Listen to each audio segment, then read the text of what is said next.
আসসালামু আলাইকুম, কেমন আছেন সবাই? আশা করি যে যেখানেই আছেন সবাই ভালো আছেন, সুস্থ আছেন।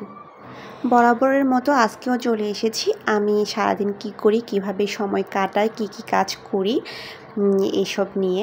তো আমি আজকে দুপুরবেলা যা রান্না করেছি তা আপনাদের সাথে একটু শেয়ার করছি। আজকে দুপুরবেলা রুই মাছ ভুনা করেছি, ডিম দিয়ে আলু দিয়ে রান্না করেছি, করলা ভাজি করেছি, তারপর মাছের মাথা দিয়ে মুগ ডাল রান্না করেছি। সবসময় আমরা যেভাবে খাওয়া দাওয়া করি ঠিক ওইভাবেই ভিডিওটা করেছি। দেখতেই পাচ্ছেন টেবিলে পাতিলশো নিয়ে এসেছি। বিকালের জন্য পাউরুটি টোস্ট করে নিচ্ছি, পাউরুটি টোস্ট আর চা করে নেব। নাস্তা খাওয়া শেষ হলে বাবা মেয়ে বাজারে যাবে। আজকে মেয়ে বাজারে যাবে, বায়না ধরেছে, সেজন্য ওর বাবাও নিয়ে যাবে বলেছে। বাবা মেয়ে মিলে বাজার করবে। সাথে মেয়ে গেলে বাজার করতে খুবই সমস্যা হয়ে যায়, বাজারে ব্যাগ ধরতে পারে না। তখন সাথে রিক্সা মামাকে রাখে, ওই রিক্সা মামা হেল্প করে। আর ছোট বাচ্চাকে আসলে বাজারে নেওয়াটাও ঠিক না, তারপরেও কি করবে, মেয়ে বায়না ধরেছে, কান্নাকাটি করে বাজারে যাওয়ার জন্য, সেজন্য বাধ্য হয়েই নিয়ে যাচ্ছে। আজকে ফার্স্ট টাইম সে বাজারে যাবে বাবার সাথে। এই দেখেন বাবা মেয়ে দুষ্টামি করছে।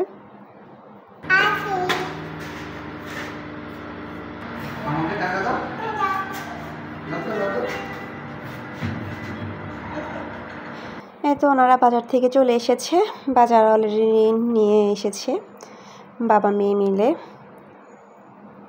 তো ও বাজার এনে ও এখন বিস্কুট খাবে, বিস্কুট খাওয়ার জন্য অলরেডি প্লেট নিয়ে বসে গিয়েছে। মাছ এনেছে সাথে, এখানে কয়েক ধরনেরই মাছ নিয়ে এসেছে। আমাদের এই মাছগুলোই মোটামুটি অনেক দিন চলে যায়। এরপরে মাসের লাস্ট দিকে কিছু মাছ লাগে, তখন অল্প স্বল্প নিয়ে আসে। আর আজকে কোনো ধরনের মুরগি আনে না, কারণ মাছ মুরগি দুইটা একসাথে নিয়ে আসলে খুবই কষ্ট হয়ে যায় এগুলা গুছাতে, সেজন্য আর মুরগিটা আনে নাই, মুরগি পরে নিয়ে আসবে। আপনাদের ভাইয়ের কই মাছ অনেক পছন্দ, সেজন্য ও কই মাছ নিয়ে এসেছে। আর আমি কই মাছ খাই না, তো আমার জন্য অন্য সময় চিংড়ি নিয়ে আসে। আজকে নাকি ভালো চিংড়ি পায় না, সেজন্য আনে না, পরে বলেছে নিয়ে আসবে চিংড়ি। যেদিন কই মাছ রান্না করি ওই দিন আমি চিংড়ি ভাজি করে নিই, কারণ আমি কই মাছ খাই না আর ও চিংড়ি খায় না অ্যালার্জির কারণে। একা একা সব কিছু করলে অনেক লেট হয়ে যাবে, সেজন্য আপনাদের ভাইয়া চলে এসেছে আমাকে হেল্প করার জন্য।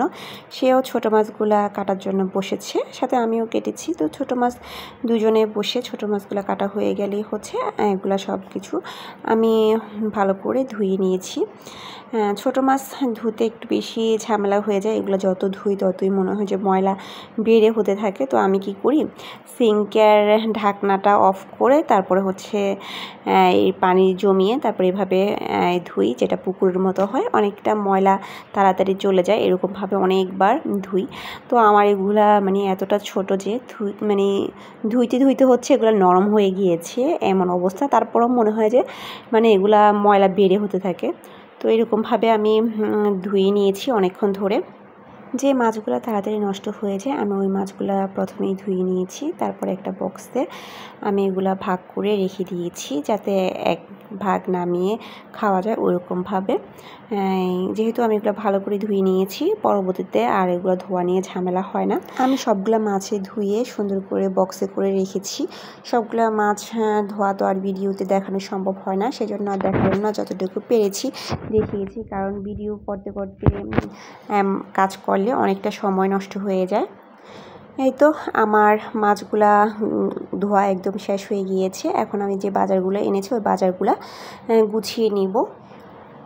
রাতের বেলা মাছ আনলে একটা সমস্যা মাছ ধুয়ে তারপরে গোসল না করলে একদমই ঘুমানো যায় না। তো আমি সব কিছু ঠিকঠাক করে গোসল করে নিব, গোসল করে তারপর খাওয়া দাওয়া করে ঘুমাতে যাব, এই আর কি। তো আজকের ভিডিওটা এ পর্যন্তই। সবাই ভালো থাকবেন, সুস্থ থাকবেন, আর অবশ্যই আমার চ্যানেলটা সাবস্ক্রাইব করে পাশে থাকবেন। আল্লাহ হাফেজ।